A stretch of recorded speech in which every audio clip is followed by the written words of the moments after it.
This channel does not promote any violent, harmful, or illegal activities. All content provided by this channel is meant for an educational purpose only.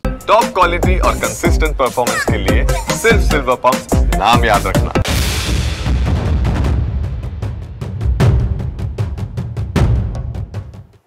নমস্কার, দেখছেন টিভি9 বাংলা। আপনাদের সঙ্গে রয়েছে আমি সম্প্রীতি। শুরু করছি 11টায় 11।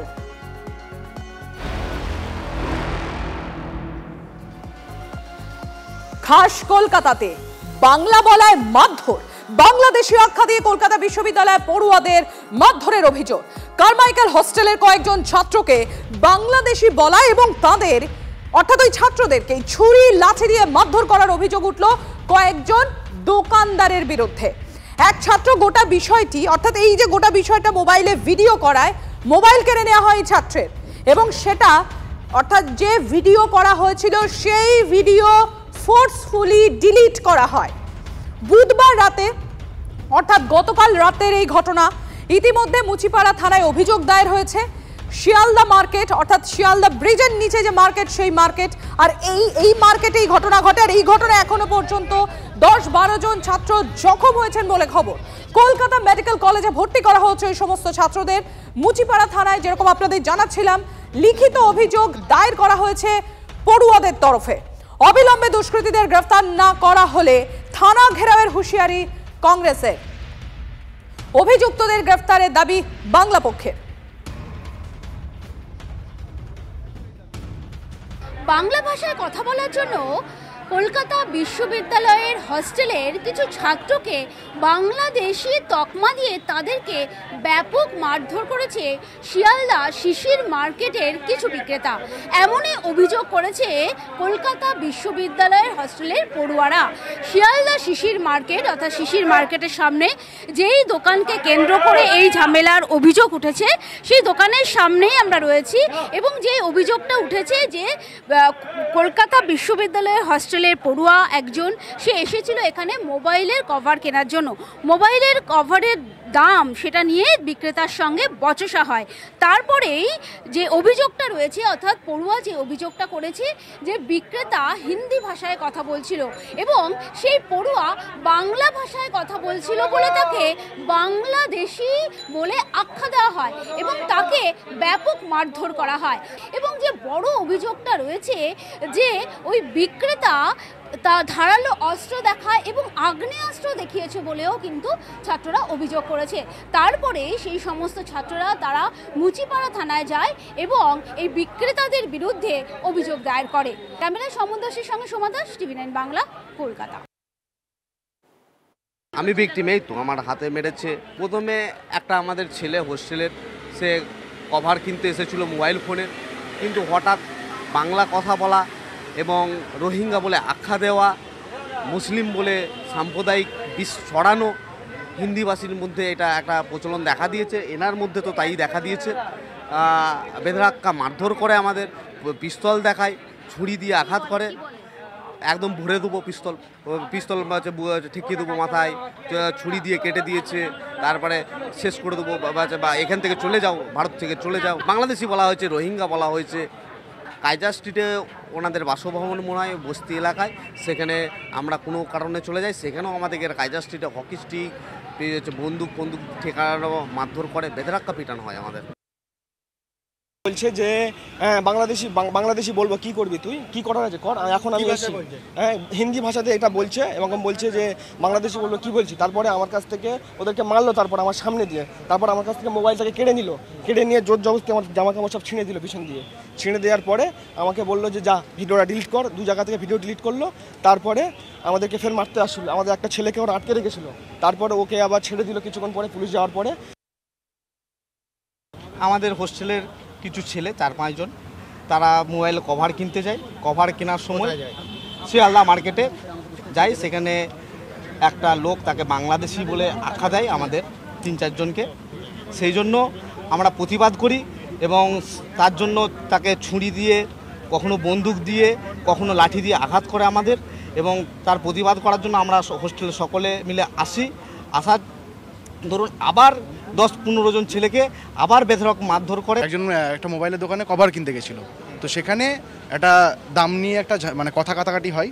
ও একা ছিল, ওকে গালফাল দিয়েছে, ও চলে এসছে, আমাদেরকে বলেছে আমরা গেছি ওখানে। আমরা বললাম যে আপনি হিন্দিতে কথা বলছেন, আমরা বুঝতে পারছি না, বাংলায় বলুন আপনি। না, বলছে তোরা বাংলাদেশি, তোরা বাংলায় কথা বলছিস, তোরা বাংলাদেশি, ডিরেক্ট এরকম করে বলছে। এগুলো ভিডিও সব ছিল, ভিডিওটা ধরে পুরো ডিলিট করা হয়েছে। যে ভিডিও করেছে তাকেও মেরেছে, হকি স্টিক দিয়ে মেরেছে, চড় মেরেছে, চাকু ছিল ওদের কাছে, চাকু বের করেছে। ওরা অনেক কেউ ছিল ওখানে, মানে 30-40 জন এসেছিল ওখান থেকে, সব দোকানদার। এটা আমাদের শিয়ালদা আজ পর্যন্ত হয়নি এটা। আমিও তো বাঙালি, এখানে বাঙালি সব বেশিরভাগই তো বাঙালি আছে, 80% সব তো দোকানদারই বাঙালি। আজ পর্যন্ত হয়নি এটা। আজকে আমি শুনলাম এটা তো বাংলা বলে, বাংলাদেশি বলে মারধর করা হয়েছে, সেটা আজকে আমি শুনলাম। আজ পর্যন্ত হয়নি এটা শিয়ালদার ভিতরে।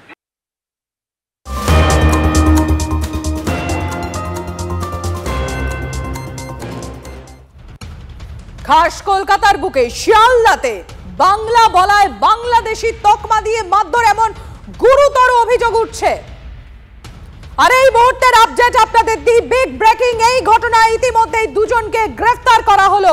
মুচিপাড়া থানায় এই নিয়ে লিখিত অভিযোগ দায়ের করা হয়েছিল। এই ঘটনায় দুজনকে গ্রেফতার।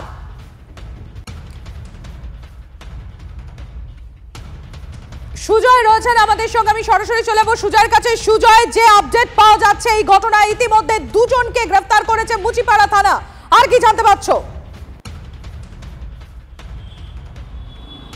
দেখো, যে ঘটনা ঘটেছে, যে বাংলাদেশি বলার কারণে যে প্রতিবাদ, সেই প্রতিবাদের জেরে দুজন ছাত্রকে মারধর করা হয়েছে। সেই মারধরের ঘটনায় তারা অভিযোগ দায়ের করে মুচিপাড়া থানায়, এবং পুলিশ, মুচিপাড়া থানার পুলিশ অভিযোগ পাওয়ার সঙ্গে সঙ্গে যে দোকানের কর্মীদের বিরুদ্ধে অভিযোগ উঠেছে সেই দুজনকে গ্রেপ্তার করেছে জামিন অযোগ্য ধারায়, অর্থাৎ মারধর করা এবং মারধরের জেরে যে গুরুতর জখম, সেই ধারায় তাদেরকে গ্রেপ্তার করা হয়েছে এবং আজকে তাদেরকে আদালতে পেশ করা হবে।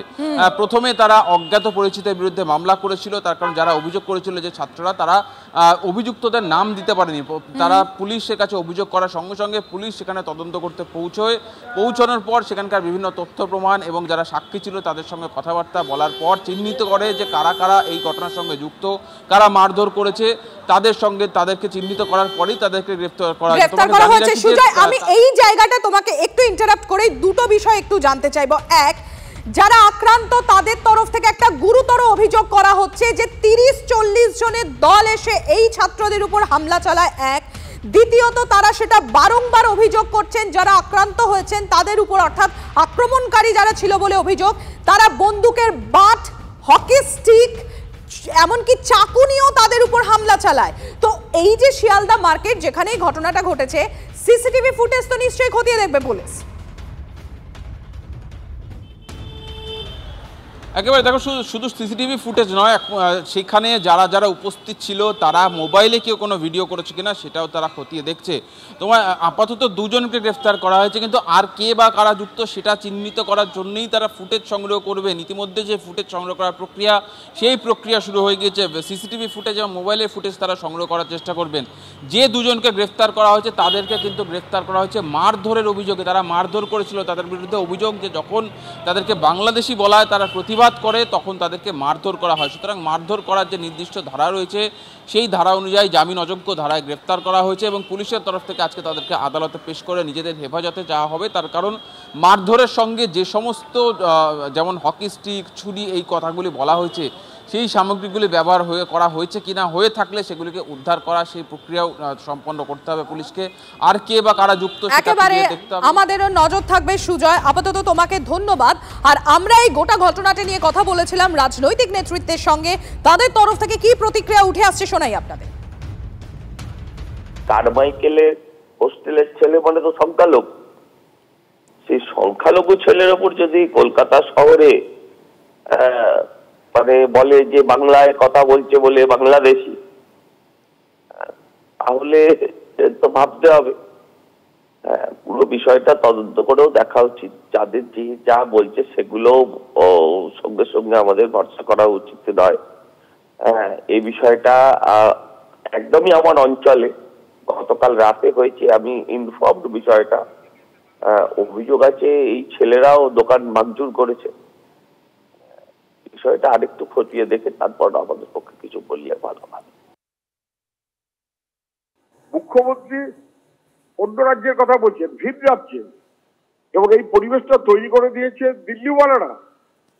বাংলা ভাষীকে বাংলাদেশি এবং সরকারি ক্ষেত্রে বাংলাদেশি ভাষা এই যে ব্যবস্থাটা নিয়ে এসেছে রাজ্যের বিজেপি যাকে সমর্থন করে যাচ্ছে, তার প্রশ্রয়ে মুখ্যমন্ত্রী কি বলবেন?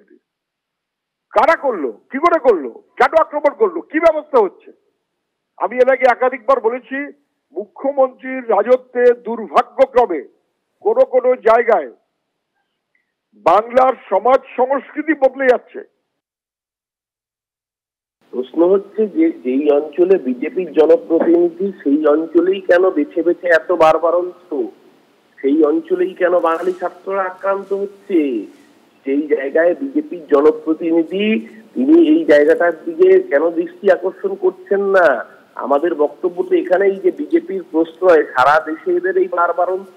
আজকে ভাবুন নিজ ভূমে আক্রান্ত হতে হচ্ছে, সর্বোচ্চ গুরুত্ব দিয়ে পুলিশ এই দেখছে। কাল রাতে মুচিপাড়া থানায় এফআইআর হয়েছে, কোনো অপরাধীকে রেয়াত করা হবে না, কিন্তু এর পিছনে মদতদাতা কারা সেটা বুঝতে হবে। আমরা কথা বলেছিলাম বিশিষ্ট সাহিত্যিক শীর্ষেন্দু মুখোপাধ্যায়ের সঙ্গে, তিনি কি বলছেন শুনুন। এরকম যদি হয় তাহলে তো বলতে হবে যে বাঙালি বাংলাতেই অসহায়, এটা তো হওয়া উচিত নয়। পুলিশের আরো বেশি অ্যাক্টিভ হওয়া উচিত বলে আমার মনে হয়। খুবই শকিং ঘটনা, খুবই শকিং। এরকম হলে তো বাংলাতেই অসহায় হয়ে যাবে, বাইরে তো কথাই নেই।